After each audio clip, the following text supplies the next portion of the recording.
Dan akhirnya polisi berhasil menangkap 2 orang terduga pelaku pembunuhan satu keluarga di Indramayu. Bayangkan, 5 nyawa melayang di tangan para pelaku. Dan 5 korban ini terdiri dari yang pertama Syaroni 75 tahun sebagai kepala keluarga, dan yang kedua bernama Budi 45 tahun sebagai anaknya Syaroni, teman-teman. Yang ketiga adalah Eis 40 tahun sebagai menantu atau istrinya Budi, dan yang keempat adalah Ratu 7 tahun, dan yang kelima Bella 8 bulan, masih bayi, teman-teman. Jadi penangkapan itu dilakukan pada dini hari 8 September 2025 di wilayah Kedokan Bunder, dan keduanya langsung dibawa ke Mapolres setempat untuk pemeriksaan intensif.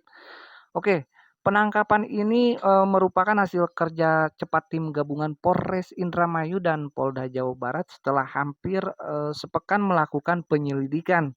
Dan kasus ini bermula dari penemuan mengerikan pada 1 September 2025, teman-teman. Warga Kelurahan Pauman awalnya mencium bau tidak sedap dari rumah keluarga korban.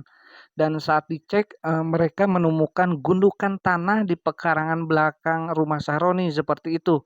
Dan setelah digali ternyata 5 anggota keluarga terkubur dalam satu liang. Jenazah kemudian dibawa ke rumah sakit untuk diidentifikasi dan diotopsi, dan polisi melakukan olah TKP, memeriksa rekaman CCTV dan mengumpulkan barang bukti termasuk kendaraan korban serta sejumlah barang pribadi. Dan selama penyelidikan aparat menelusuri jejak yang mengarah pada dua terduga pelaku, teman-teman. Operasi gabungan akhirnya berhasil menangkap keduanya tanpa perlawanan, dan hingga kini motif pembunuhan masih terus didalami oleh pihak kepolisian, dan polisi pun menegaskan kasus ini masih berjalan dan masyarakat diminta menunggu informasi resmi agar tidak terjebak spekulasi. Seperti itu. Dan kita percayakan sepenuhnya proses hukum kepada pihak berwenang, dan semoga kasus ini segera terang benderang dan para pelaku mendapatkan hukuman yang setimpal atas perbuatannya.